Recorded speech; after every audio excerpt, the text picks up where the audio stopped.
ఇప్పుడు డిఎస్సికి సంబంధించి ఇష్యూస్ నడుస్తున్నాయి, ప్రెస్ మీట్లు పెట్టారు, చాలా రోజులుగా పోరాటం చేస్తున్నారు. సమస్య అయితే జటిలంగానే ఉంది, ఎవరికి కూడా ఉద్యోగాలు వచ్చే పరిస్థితి అయితే కనబట్టలేదు. పైగా మెగా డిఎస్సి 25,000 పోస్టులు. సో వాళ్ళు అధికారం రాగానే మీకు 2 లక్షల ఉద్యోగాలు అన్నారు, మెగా డిఎస్సి అన్నారు, రకరకాల వాగ్దానాలు అయితే చేశారు. కానీ ప్రభుత్వం చూస్తే ఇప్పుడు మన దగ్గర బడ్జెట్ లేదు, నన్ను కోసుకు తిన్న రూపాయి రాదు, సో పరిస్థితి ఇలా ఉంది అని చెప్పేసి చెప్పడం జరుగుతూ ఉంది. ఇక సంక్షేమ ఫలాలు కూడా ఎవరికి అందట్లేదు. సో అవుట్సోర్సింగ్ ఉద్యోగులు కూడా దాదాపు 5 లక్షల మంది, 2 లక్షల మంది, వాళ్ళకి 3 నెలల నుంచి 4 నెలల నుంచి జీతాలు లేక వాళ్ళు కూడా ఇబ్బంది పడతా ఉన్నారు. వాళ్ళు కూడా రోడ్ల మీద ధర్నాలు చేస్తూ ఉన్నారు. ఏంటి మరి మన సమస్య పరిస్థితి ఏంటి? ఇప్పుడు మాకు ప్రభుత్వము మేము డిఎస్సి ఎగ్జామ్ మేము పోస్ట్ పోన్ చేయండి, 1 మంత్ పోస్ట్ పోన్ చేయండి అనేసి ధర్నాలు మేము చేసినాం. డిఎస్సి లాస్ట్ 24 డిఎస్సికి మేము ధర్నాలు చేసినాము, రస్తారోకోలు చేసినాము, పాదయాత్రలు చేసినాము. మేము జస్ట్ 1 మంత్ రిక్వెస్ట్ చేసినాము, సార్ మా డిఎస్సిని పోస్ట్ పోన్ చేయండి సార్ అని రిక్వెస్ట్ చేసినాం. డిఎస్సిని పోస్ట్ పోన్ చేయడం కుదరదు, మీకు మరో 6,000తో డిఎస్సి వేయడం జరుగుతుందని బట్టి విక్రమార్క గారు అసెంబ్లీ సాక్షిగా చెప్పడం జరిగింది. ఫిబ్రవరిలో ఈ నోటిఫికేషన్ ఇచ్చే ప్రకటనలో జాబ్ క్యాలెండర్కి పాటిస్తూ ఉంటే ఎస్సీ వర్గీకరణ రావడం వల్ల అది నోటిఫికేషన్ ఆగిపోయింది.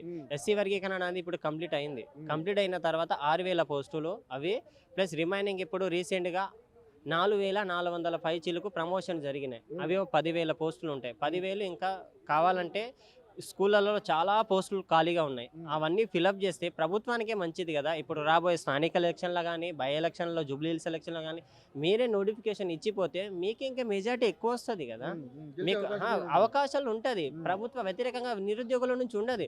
మీరు నిరుద్యోగుల ఓటు వేయడం ద్వారానే మీరు గెలిచామని చెప్పుకుంటా ఉన్నారు కదా. ప్రభుత్వము నిరుద్యోగులను పట్టించుకుంటేనే కదా మీరు పక్కడబందిగా ఎందుకు వస్తూ ఉన్నారు ఓయూ క్యాంపస్కి. ఆ రోజు అంత దారుణమైన పరిస్థితుల్లో వచ్చారు. ఒక సీఎం క్యాండిడేట్ నువ్వు అంత పకడ్బందీగా అంత బందోబస్తు పెట్టుకొని రావాల్సిన సిచ్యువేషన్ ఎందుకు వచ్చింది నీకు? నోటిఫికేషన్ ఇచ్చుకుంటా పోతే స్టూడెంట్స్ వాళ్ళ పనులను చదువుకుంటారు, ఏదో లైబ్రరీలో చదువుకుంటారు, బయటికి రారు కదా, ధర్నాలు చేయరు, రస్తారోకోలు చేయరు, ఎవరేం పని చేయరు, ఇలా ప్రెస్ మీట్లో పెట్టుకోరు కదా. నోటిఫికేషన్ ఇవ్వకపోవడం వల్లనే ఈరోజు నిరుద్యోగులు రస్తారోకోలు చేస్తారు, ప్రెస్ మీట్లు పెట్టుకుంటారు, వాళ్ళకి అవకాశాలు లేకుండా చేస్తున్నారు కదా. నోటిఫికేషన్ ఇవ్వండి, ఇస్తే మీదేమవుతుంది? మీకేమే ఎమ్మెల్యే పదవులో, ఎమ్మెల్సీ పదవులో, నామినేట్ పదవులో అడగట్లేదు కదా. మీరు కదే వాగ్దానం ఇచ్చింది, మేము అధికారంలోకి వస్తే అధికారంలోకి వచ్చిన 1 ఇయర్లోనే 2 లక్షల పోస్టులు ఫిలప్ చేస్తామని చెప్పింది మీరే కదా. మెగా డిఎస్సి ప్రకటించింది మీరే కదా. ఇప్పుడు దగా డిఎస్సి చేసి మీరే కదా.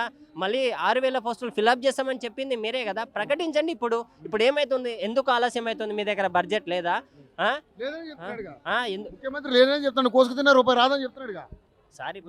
ఇప్పుడు బడ్జెట్ సంక్షేమ పథకాలను అమలు చేయడానికి యూజ్ చేసుకోండి. మా నిరుద్యోగులను కూడా వాళ్ళ ఇప్పుడు మేనిఫెస్టోలో పెట్టారు కదా, నిధులు లేకుండా ఎలా అనౌన్స్మెంట్ చేశారు? మీకు ఐఏఎస్ ఆఫీసర్లు మీకు ఏం సజెషన్స్ ఇవ్వలేదా? వాళ్ళ సలహాలు సూచనలు తెలియకుండానే మీరు మీ గాంధీ భవన్లో మీ క్యాబినెట్ లాగా కమిషన్ లాగా శ్రీధర్ బాబును ముఖ్యంగా అక్కడ పెట్టి మీరు ఎలా తయారు చేశారు? మీ పార్టీ మేనిఫెస్టోని ఎలా తయారు చేశారు?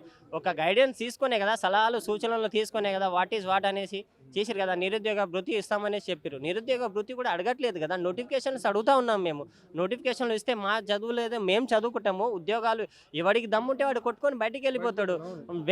నెక్స్ట్ నోటిఫికేషన్ వచ్చినప్పుడు మిగతా వాళ్ళు కొట్టుకుంటారు కదా. అది పరిస్థితి అక్కడ జరిగేది. కానీ మీరు ఏది నోటిఫికేషన్ మాకు సంబంధం లేదన్నట్టుగా ప్రవర్తించడం మీద మీరు అపోజిషన్ కాదు కదా.